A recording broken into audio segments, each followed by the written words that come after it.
Hello students, हम electromagnetic induction and alternating current unit शुरू कर चुके हैं। इसमें हमने एक लेक्चर डिलीवर किया है इलेक्ट्रोमैग्नेटिक इंडक्शन पे, जिसमें electromagnetic induction and Faraday's law and Lenz law को डिस्कस कर चुके हैं। तो देखिए, आज इसके नेक्स्ट लेक्चर पे आते हैं। देखिए क्या है, समझिए। हमने सबसे पहले पढ़ा कि जो आपका इलेक्ट्रोमैग्नेटिक इंडक्शन है, इलेक्ट्रोमैग्नेटिक इंडक्शन में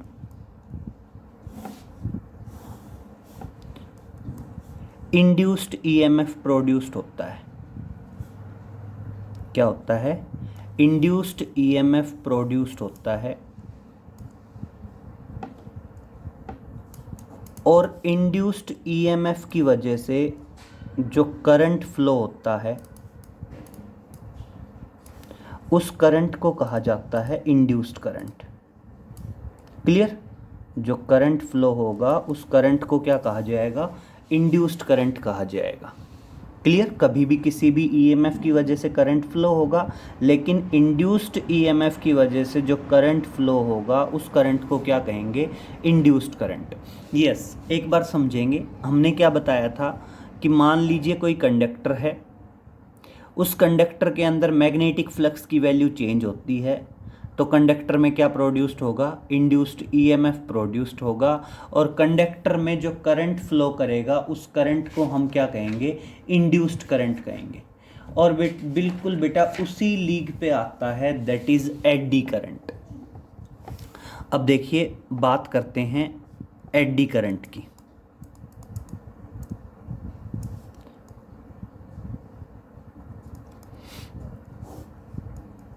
अब समझिए पॉइंट क्या था।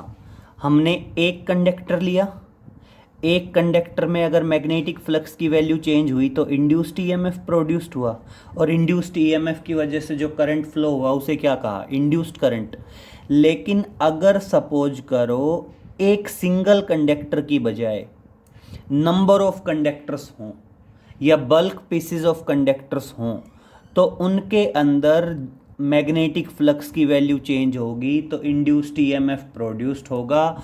और इंड्यूस्ड ईएमएफ के बाद जो इंड्यूस्ड करंट फ्लो करेगा उसे क्या कहा जाएगा? Eddy current. बस इतना सा डिफरेंस है। पहला पॉइंट कि एडी करंट क्या है? एक इंड्यूस्ड करंट है। बस डिफरेंस क्या है? यहाँ पे एक सिंगल कंडक्टर था, उसमें मैग्नेटिक फ्लक्स की वैल्यू चेंज हुई तो इंड्यूस्ड करंट फ्लो हुआ। लेकिन अगर एक सिंगल कंडक्टर की बजाय नंबर ऑफ कंडक्टर्स हैं या बल्क पीसीज ऑफ कंडक्टर्स हैं, उनके अंदर जो इंड्यूस्ड करंट फ्लो करता है उसे क्या कहा जाता है? एडी करंट कहा जाता है। ठीक है, तो क्या बताओगे? It is the induced current, it is the induced current produced in bulk pieces of conductor, that is it is the induced current produced in bulk pieces of conductors, bulk pieces of conductors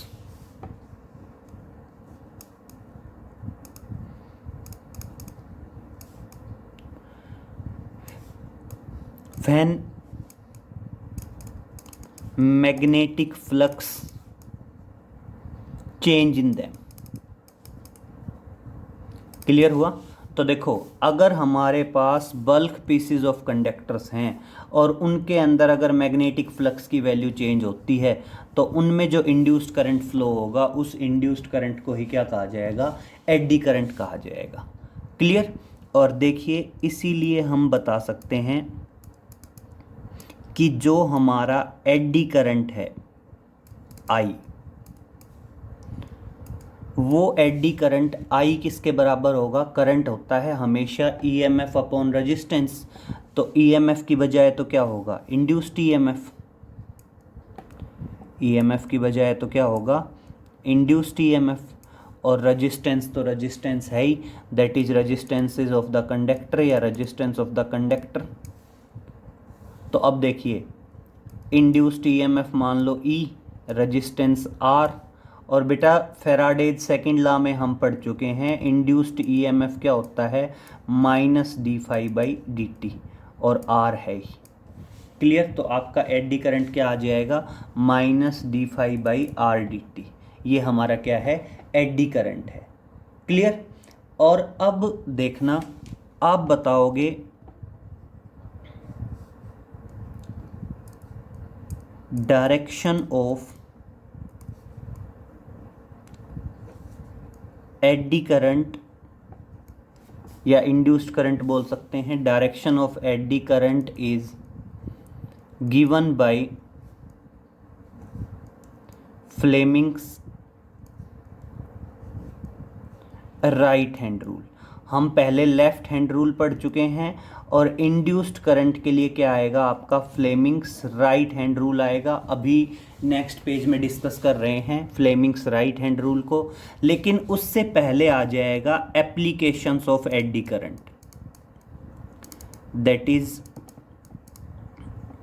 applications of eddy current. अब देखिए बेटा, वैसे तो eddy current की बहुत सारी applications हैं, लेकिन उनमें से हम कुछ को डिस्कस करते हैं। पहली एप्लीकेशन आएगी दैट इज, मान लीजिए electromagnetic dumping, that is electromagnetic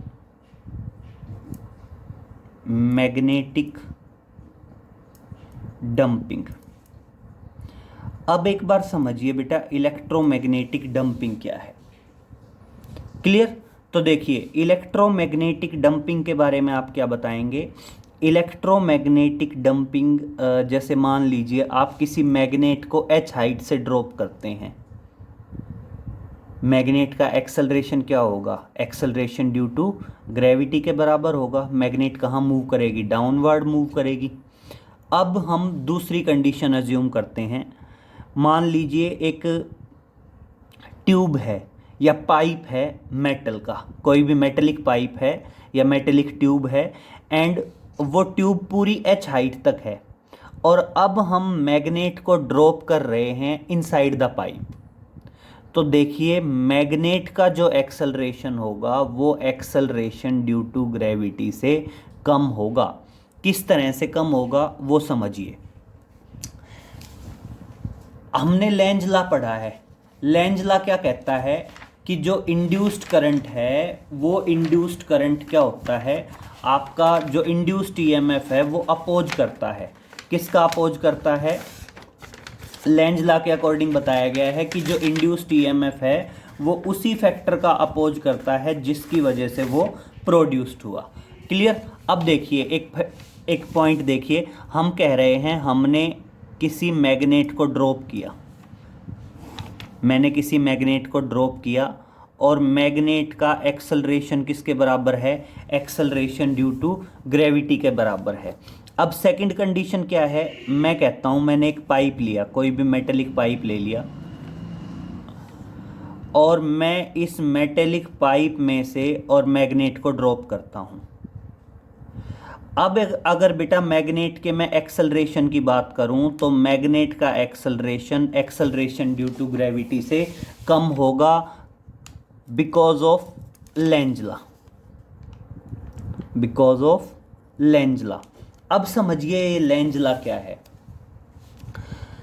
बेटा जैसे ही मैग्नेट को ड्रॉप करेंगे पाइप के अंदर मैग्नेटिक फ्लक्स की वैल्यू चेंज होगी, पाइप के अंदर इंड्यूस्ड ईएमएफ प्रोड्यूस्ड होगा,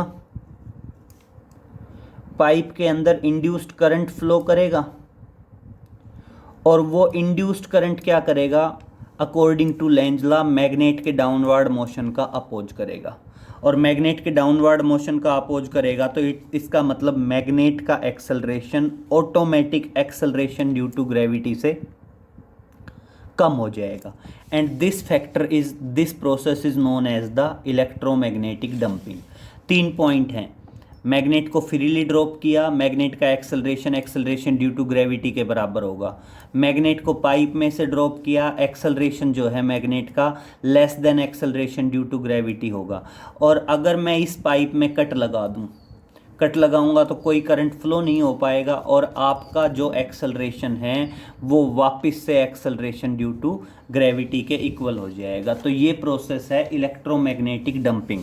इसके अलावा बेटा आप लैब में आपके जो मूविंग कॉइल गैल्वेनोमीटर है, एक टॉपिक आता है मूविंग कॉइल गैल्वेनोमीटर, हम करवा चुके हैं पहले। मूविंग कॉइल गैल्वेनोमीटर में भी कॉइल स्टेशनरी हो जाती है due to the electromagnetic damping. Clear. अब उसके बाद नेक्स्ट एप्लीकेशन की बात करते हैं बेटा। नेक्स्ट एप्लीकेशन है आपकी इंडक्शन फर्नेस। एडी करंट की दूसरी एप्लीकेशन आती है, that is induction furnace. Clear. अब ये देखिए इंडक्शन फर्नेस क्या कहता है। Induction furnace NACE। अब देखिए बेटा, इंडक्शन फर्नेस जो है ये एक प्रोसेस है अलॉय फॉर्मेशन का। अब अलॉय फॉर्मेशन का प्रोसेस कैसे है समझिए। मान लीजिए मैं नीचे एक कोई बड़ा सा कंटेनर लेता हूँ और मैं 2 मेटल सीट्स लगा देता हूँ। मेटल सीट्स के बीच में एक स्ट्रॉन्ग इलेक्ट्रोमैग्नेट को मूव करता हूँ।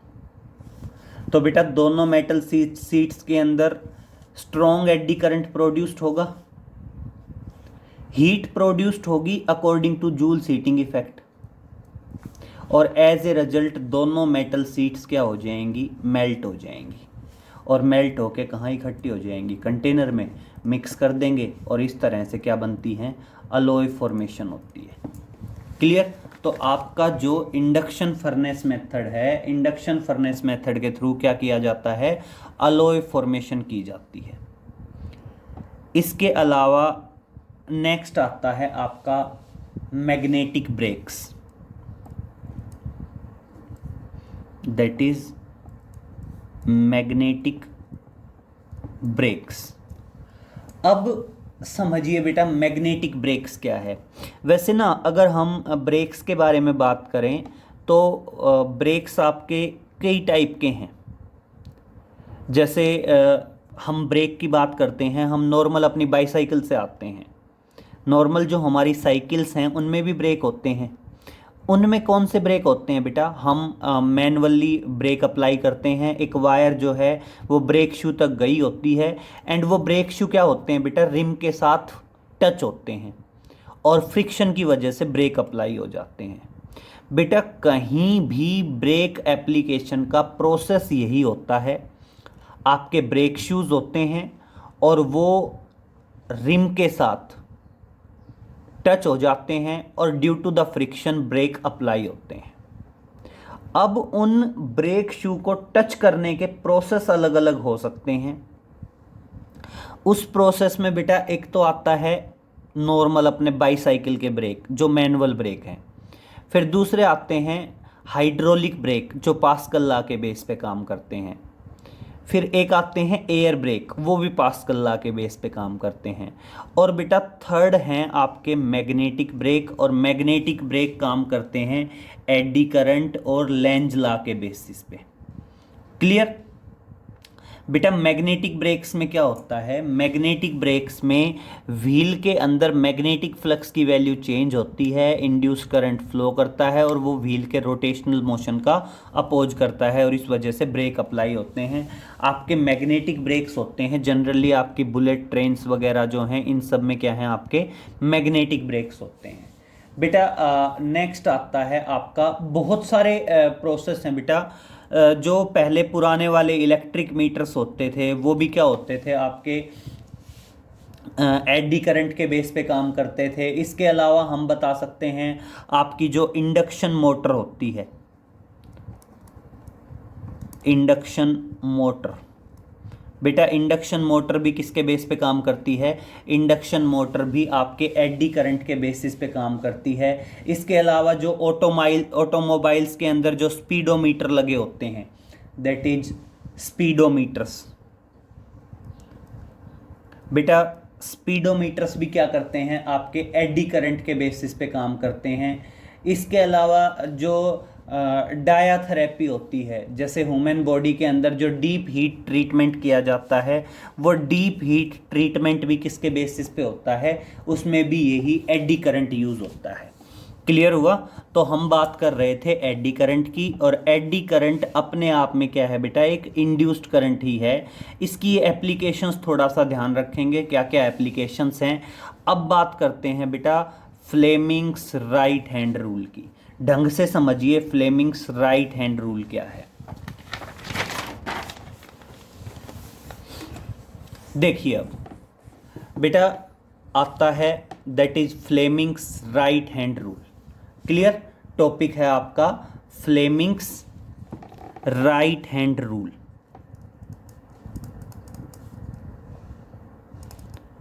Fleming's right hand rule. अब समझिए बेटा फ्लेमिंग्स राइट हैंड रूल की बात क्या है। सबसे पहले तो आपका राइट हैंड होगा, और राइट हैंड में तीन चीजें, first finger, central finger and thumb. These are adjusted in such a way these are perpendicular to each other। ये सारे के सारे एक दूसरे के साथ जो हैं परपेंडिकुलर हैं। और अब समझिए बेटा ये काफ़ी कुछ मैच होता है आपके बिल्कुल फ्लेमिंग्स लेफ्ट हैंड रूल से। ये सारी की सारी जो भी मैचिंग है, ये सब एज इट इज़ हम कह सकते हैं, जिस तरह से आपका फ्लेमिंग्स राइट हैंड रूल है, बिल्कुल इसी तरह आपका फ्लेमिंग्स लेफ्ट हैंड रूल था। अब देखिए बेटा जो आपका फ्लेमिंग्स लेफ्ट हैंड रूल है, फ्लेमिंग्स लेफ्ट हैंड रूल की स्टेटमेंट क्या थी। फ्लेमिंग्स लेफ्ट हैंड रूल की स्टेटमेंट थी, वहाँ पे फर्स्ट फिंगर थी direction of magnetic field, central finger थी direction of flow of current, और थंब क्या था, डायरेक्शन ऑफ मैग्नेटिक फोर्स। बेटा बिल्कुल उसी तरह बता सकते हैं आपका जो फ्लेमिंग्स राइट हैंड रूल है, फ्लेमिंग्स राइट हैंड रूल में भी सेम क्राइटेरिया होता है।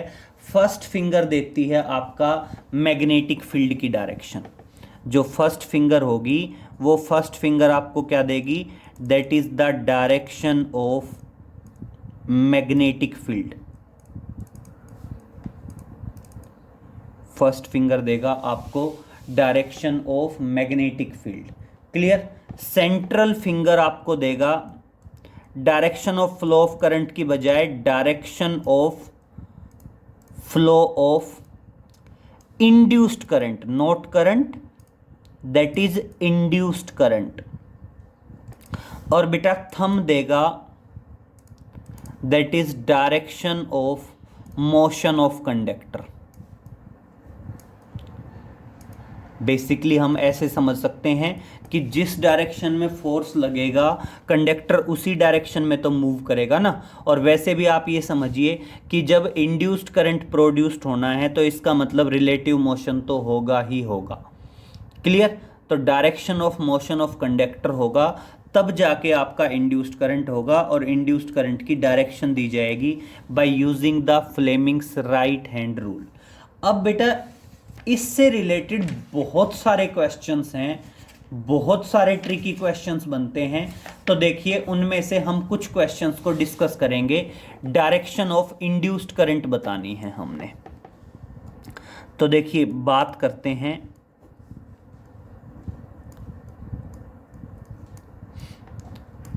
Direction of induced current.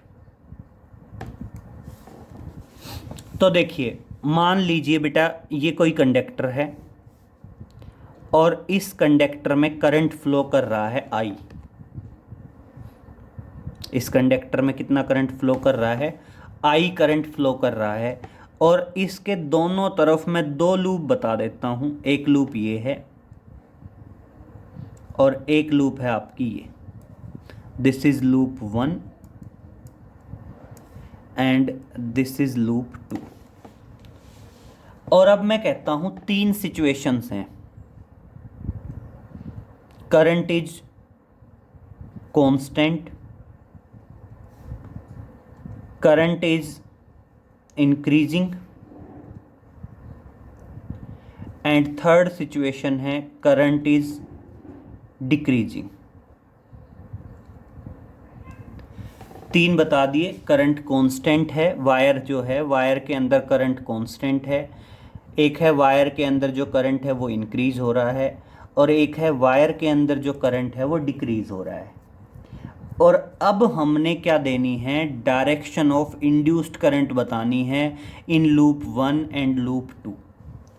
अब क्लियर करिए बेटा, इलेक्ट्रोमैग्नेटिक इंडक्शन की स्टेटमेंट क्या बताई थी कि जब भी किसी कॉइल के अंदर करंट चेंज हो, मैग्नेटिक फील्ड चेंज हो या मैग्नेटिक फ्लक्स चेंज हो, तो उसके अंदर इंड्यूस्ड ईएमएफ प्रोड्यूस्ड होगा, इंड्यूस्ड करंट फ्लो करेगा।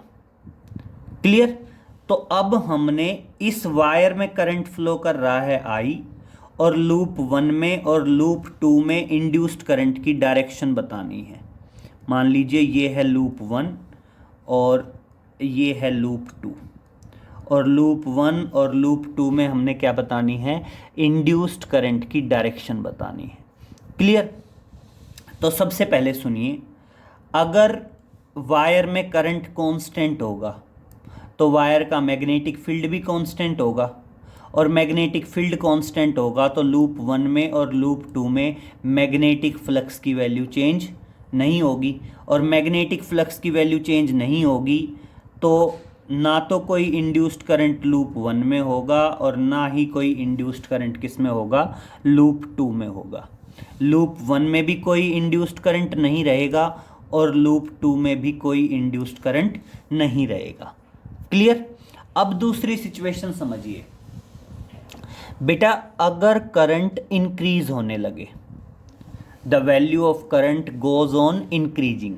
तो समझिए, अगर बेटा करंट इंक्रीज होगा तो वायर का मैग्नेटिक फील्ड इंक्रीज होगा। लूप 1 और लूप 2 में क्या होगा, मैग्नेटिक फ्लक्स इंक्रीज होगा, दोनों में इंड्यूस्ड ईएमएफ प्रोड्यूस्ड होगा, इंड्यूस्ड करंट फ्लो करेगा। और according to Lenz law, induced current क्या करेगा, जिस फैक्टर की वजह से प्रोड्यूस्ड हुआ उसी का अपोज करेगा, मतलब करंट के इंक्रीज का अपोज होगा। मतलब लूप 1 में और लूप 2 में जो करंट होगा वो वायर के अंदर करंट के इंक्रीज का अपोज करेगा। और बेटा करंट के इंक्रीज का अपोज कब हो सकता है, जब लूप 2 अपना करंट इधर बनाए बैकवर्ड डायरेक्शन में, और लूप 1 भी अपना करंट कहाँ बनाए, बैकवर्ड डायरेक्शन में।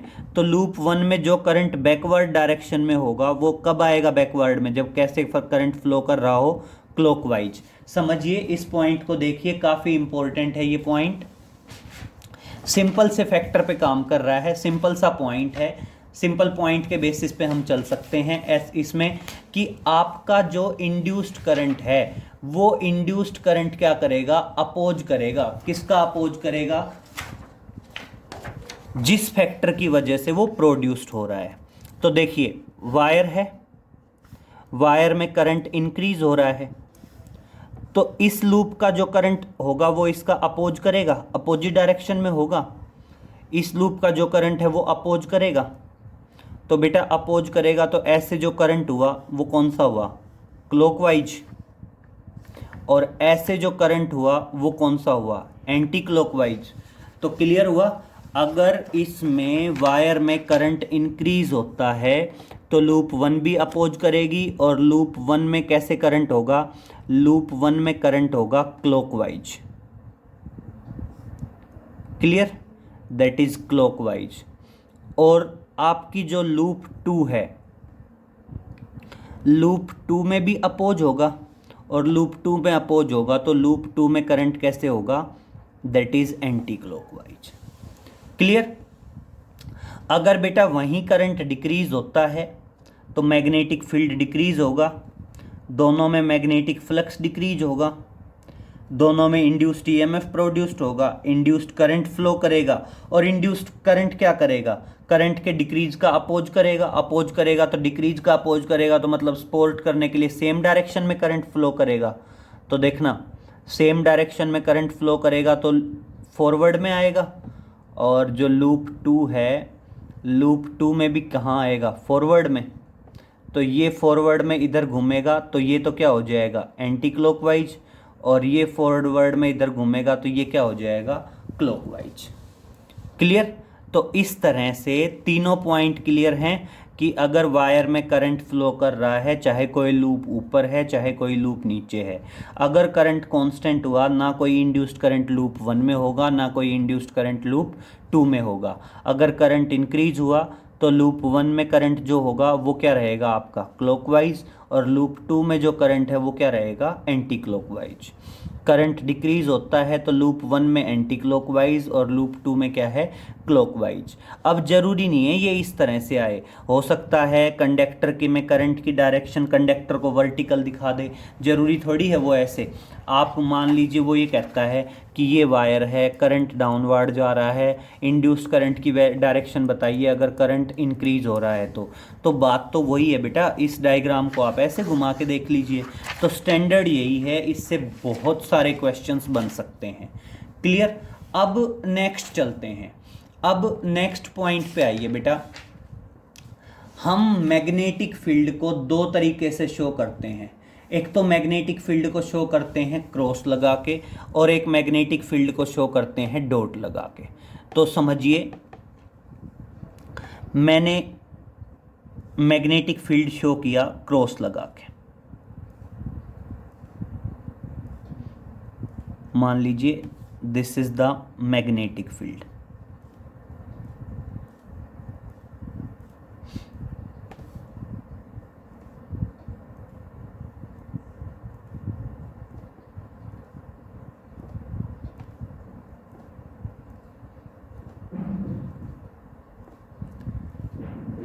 क्लियर। और बेटा एक मैं मैग्नेटिक फील्ड शो करता हूं डॉट लगा के।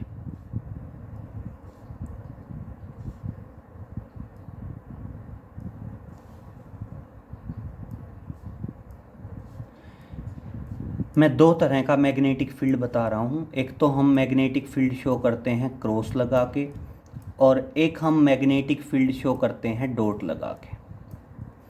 बेटा क्रॉस लगा के जो मैग्नेटिक फील्ड शो किया जाता है उसकी डायरेक्शन होती है परपेंडिकुलर इनवर्ड, मतलब पेज में अंदर की तरफ, और बेटा डॉट लगा के जो डायरेक्शन होती है वो होती है परपेंडिकुलर आउटवर्ड, मतलब बाहर की तरफ।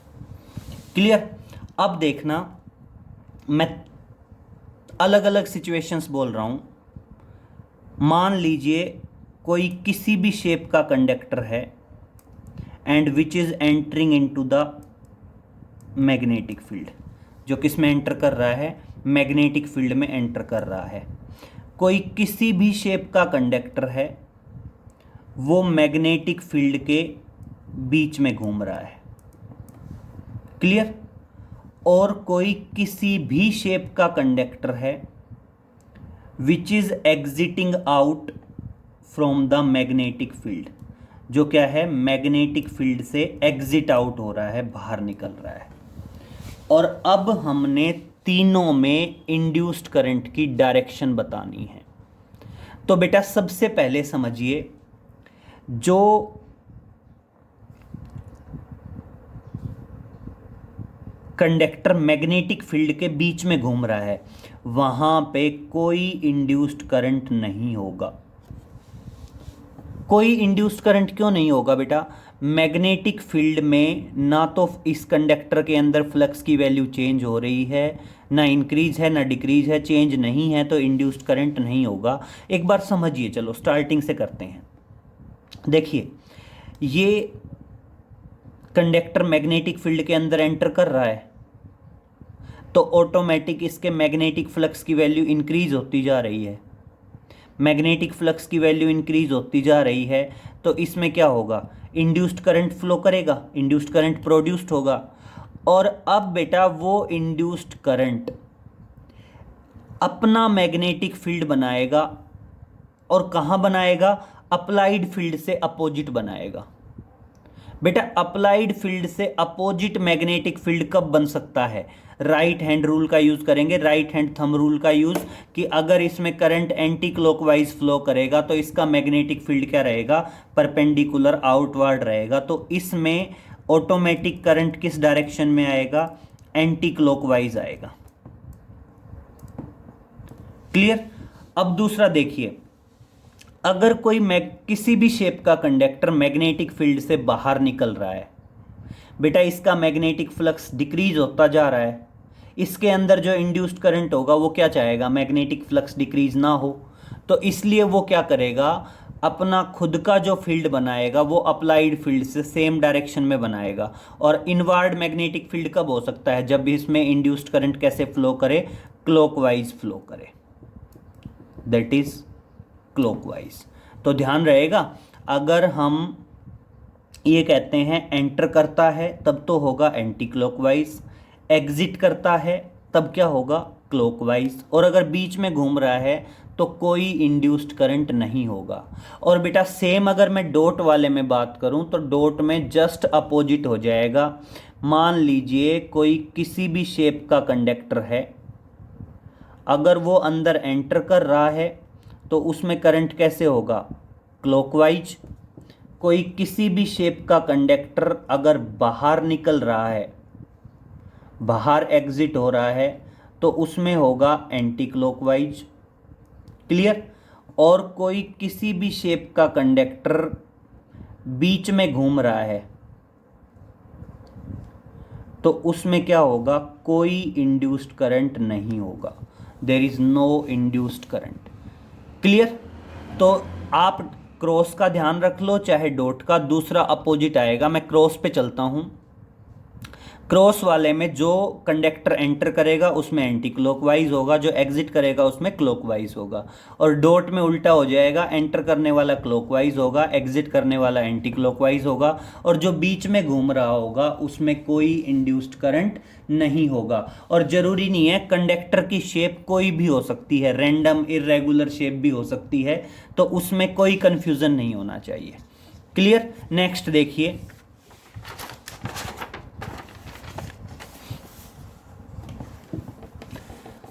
नेक्स्ट हम ये तो डिस्कस पहले ही कर चुके हैं कि अगर मान लीजिए कॉइल की तरफ नॉर्थ पोल अप्रोच करेगा या साउथ पोल दूर जाएगा तब तो कैसे होगा?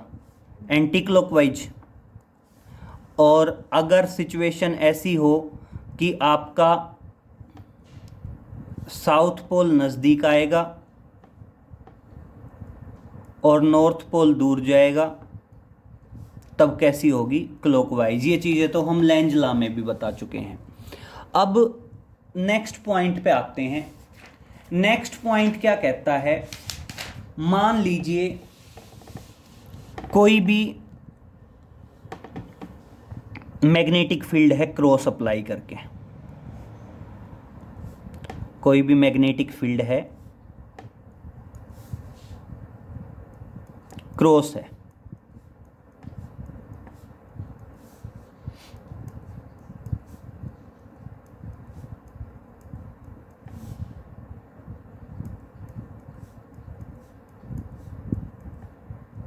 क्लियर? अब मैं कहता हूं इसके अंदर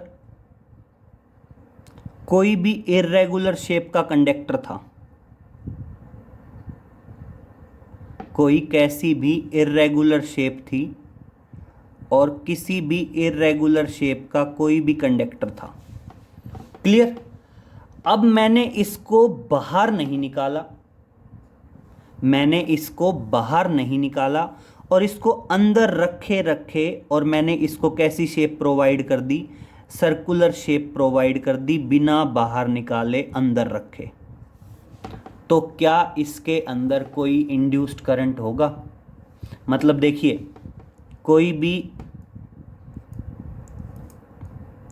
इर्रेगुलर शेप थी और किसी भी इर्रेगुलर शेप से और मैंने इसको क्या प्रोवाइड कर दी, सर्कुलर शेप प्रोवाइड कर दी बिना बाहर निकाले। और अब मेरा क्वेश्चन है, क्या कोई इंड्यूस्ड करंट होगा? तो देखिए बेटा, आपने पढ़ा होगा गिवन के लिए, किसी भी गिवन फिगर के लिए सर्कल का जो एरिया है वो सबसे ज़्यादा होता है। तो देखो इर्रेगुलर का एरिया अंदर का कम था, जैसे ही मैंने इसको सर्कुलर शेप दी तो एरिया एनक्लोज्ड इंक्रीज हो गया। बेटा एरिया इंक्रीज हो गया तो इसका मतलब फ्लक्स भी इंक्रीज हो गया, और फ्लक्स इंक्रीज हो गया तो इंक्रीज वाली अभी अभी बात कर रहे थे, पिछली फिगर में बात किया था, क्रॉस वाले में जब भी इंक्रीज होता है, एंटर करते हैं, तो कौन सा इंड्यूस्ड करंट होता है? एंटी क्लॉकवाइज होता है। क्लियर? और अगर सर्कुलर से इर्रेगुलर में ले गए होते, सर्कुलर से इर्रेगुलर या कोई भी शेप, कोई भी किसी भी तरह की शेप में ले गए फ्रॉम सर्कुलर शेप, तो उस टाइम पे कौन सा इंड्यूस्ड करंट की डायरेक्शन क्या होगी? क्लॉकवाइज हो जाएगी। और ये किसके लिए है बेटा? डॉट के लिए है। अगर डॉट की बजाय क्रॉस आ जाए, अगर मैं कहता हूं डॉट की बजाय क्रॉस का मैग्नेटिक फील्ड है, तो क्रॉस के मैग्नेटिक फील्ड में यही सिचुएशन क्या हो जाएगी? अलग हो जाएगी। मतलब मैं कहता हूं, मान लीजिए पहले कैसी शेप थी? पहले शेप थी सर्कुलर, और फिर मैंने इसको सर्कुलर शेप से कैसी शेप दे दिया? इस तरह की शेप में कन्वर्ट कर दिया। सर्कुलर शेप से इस तरह की शेप में कन्वर्ट किया तो एक तरह से कौन सा आ गया भाई? Circular shape. और सर्कुलर शेप से मैं इसको किसी भी शेप में कन्वर्ट करता हूं, तो अगर क्रॉस होता तब तो क्लॉकवाइज था, लेकिन डॉट वाला मैग्नेटिक फील्ड है तो क्या आ जाएगा? एंटी क्लॉकवाइज आ जाएगा।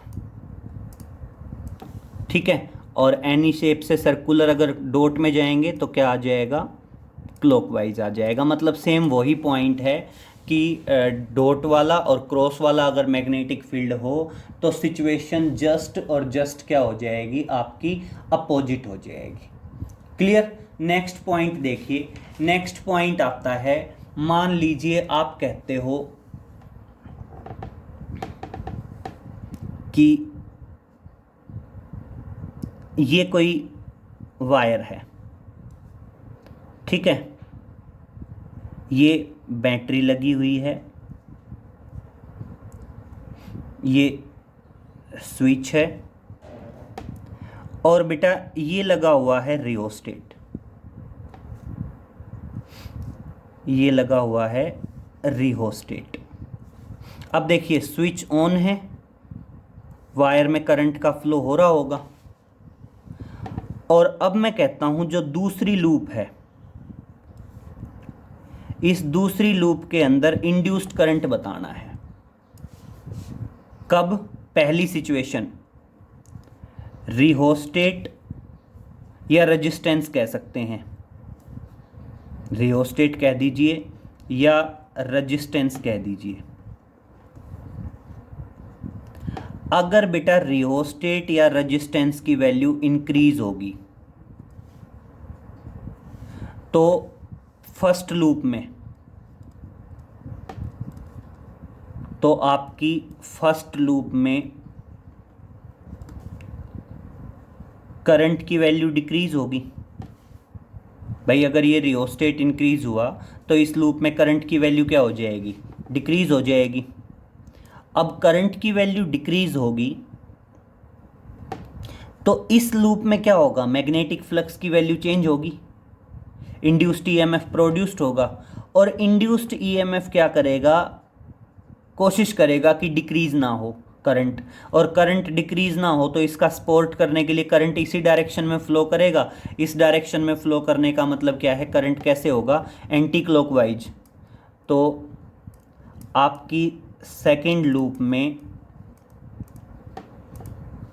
जो इंड्यूस्ड करंट होगा वो इंड्यूस्ड करंट कैसे होगा? एंटी क्लॉकवाइज होगा। कैसे होगा? एंटी क्लॉकवाइज होगा। वहीं अगर मान लीजिए मैं कहता हूं कि आपके रियोस्टेट की वैल्यू डिक्रीज होती है तो इस लूप में करंट इंक्रीज होगा, और करंट इंक्रीज होगा तो सेकंड लूप में जो इंड्यूस्ड करंट होगा वो इंड्यूस्ड करंट क्या चाहेगा कि इंक्रीज ना हो, और इंक्रीज ना हो तो अपोज करेगा, और अपोज करने के लिए इंड्यूस्ड करंट की डायरेक्शन कैसी होनी चाहिए, क्लॉकवाइज होनी चाहिए। ठीक है, तो बेटा इस तरह से इससे रिलेटेड काफ़ी सारे क्वेश्चंस बनते हैं, अलग अलग लूप के बन सकते हैं, क्वाइल के बन सकते हैं। उन सभी क्वेश्चंस में हमने इंड्यूस्ड करंट की डायरेक्शन बतानी होगी, और बेटा इंड्यूस्ड करंट की डायरेक्शन हमेशा हमेशा फ्लेमिंग्स राइट हैंड रूल के अकॉर्डिंग बताई जाती है। और बेटा नॉर्मल आप लेंज लॉ अप्लाई करेंगे। लेंज लॉ क्या कहता है कि जो इंड्यूस्ड ईएमएफ है या इंड्यूस्ड करंट है वो अपोज करता है, उस पर्टिकुलर फैक्टर का अपोज करता है जो आपके इंड्यूस्ड ईएमएफ या इंड्यूस्ड करंट के प्रोडक्शन के लिए रेस्पॉन्सिबल है। क्लियर? तो बेटा इस तरह से ये आप स्टडी करेंगे सारी इंड्यूस्ड करंट की डायरेक्शन, और काफ़ी इम्पोर्टेंट टॉपिक है। Okay, thank you.